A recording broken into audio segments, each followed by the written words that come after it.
चांद को चंदा मामा क्यों कहा जाता है? चांद को चंदा मामा कहने की परंपरा भारतीय संस्कृति और लोक कथाओं में गहराई से जुड़ी हुई है।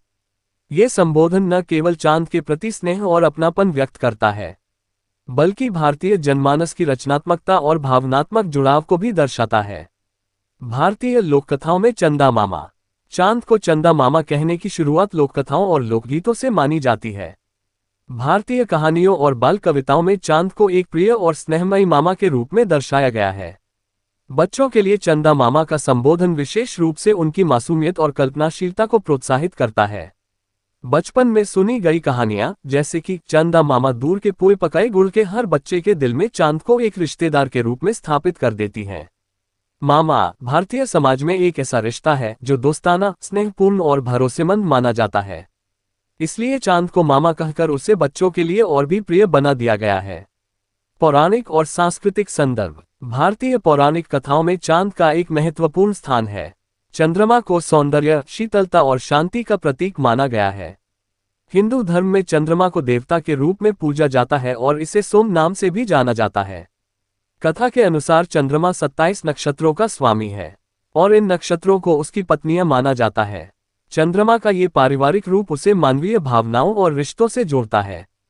चूंकि मामा का रिश्ता बच्चों के लिए विशेष होता है, चांद को भी मामा के रूप में देखा गया। चांद और बच्चों का जुड़ाव। बच्चों की कल्पना शक्ति और चांद की सुंदरता के बीच गहरा संबंध है। चांद की रोशनी और उसकी आकृति बच्चों को आकर्षित करती है। लोकगीतों और कहानियों के माध्यम से चांद को बच्चों के करीब लाया गया। बच्चों की कहानियों में चांद को अक्सर मामा के रूप में दर्शाया गया, जो दूर रहकर भी उनका ख्याल रखता है। चंदा मामा दूर के जैसे गीत बच्चों को सुलाने और उनकी कल्पनाओं को उड़ान देने के लिए गाए जाते थे। इससे बच्चों के मन में चांद के प्रति प्रेम और अपनापन विकसित हुआ। चांद और ग्रामीण जीवन। ग्रामीण भारत में चांद का विशेष महत्व है। जब बिजली नहीं होती थी और रातें अंधेरी होती थीं, तब चांदनी रातें गांव वालों के लिए खास होती थीं। चांद की रोशनी में लोग बातचीत करते, खेलते और अपने दिन का अंत करते थे। गांवों में मामा का रिश्ता बच्चों के लिए बेहद खास होता है, इसलिए चांद को मामा के रूप में संबोधित करना स्वाभाविक हो गया। ये संबोधन न केवल बच्चों के लिए था, बल्कि परिवार और समाज में चांद के महत्व को दर्शाता था। चंदा मामा का साहित्यिक महत्व। भारतीय साहित्य में चंदा मामा को कई कविताओं, कहानियों और गीतों में दर्शाया गया है। बच्चों के लिए लिखी गई कविताओं में चांद को अक्सर मामा कहकर संबोधित किया गया। उदाहरण के लिए हिंदी कविताओं में चांद को एक सुंदर, शीतल और प्रिय मामा के रूप में चित्रित किया गया है, जो बच्चों को सुलाने और उन्हें सुखद सपनों की ओर ले जाने में मदद करता है।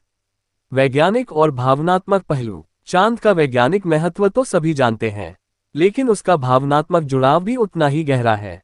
जब रात के अंधेरे में चांद अपनी चांदनी बिखेरता है, तो ये दृश्य मानो किसी प्रियजन के साथ होने जैसा अनुभव देता है। मामा शब्द का उपयोग चांद को मानवीय रिश्तों के करीब लाता है। ये संबोधन उस भावना को दर्शाता है जिसमें चांद को न केवल देखा बल्कि महसूस भी किया जाता है। निष्कर्ष। चांद को चंदा मामा कहना भारतीय संस्कृति, लोककथाओं और पारिवारिक भावनाओं का हिस्सा है। यह एक ऐसा संबोधन है जो चांद के साथ मानवीय भावनाओं को जोड़ता है और उसे स्नेह और अपनापन प्रदान करता है। चंदा मामा केवल एक नाम नहीं है, ये बच्चों की मासूमियत, परिवार के रिश्तों और भारतीय परंपराओं का प्रतीक है। चांद का ये स्नेहमयी रूप आने वाली पीढ़ियों तक लोककथाओं और गीतों के माध्यम से जीवित रहेगा।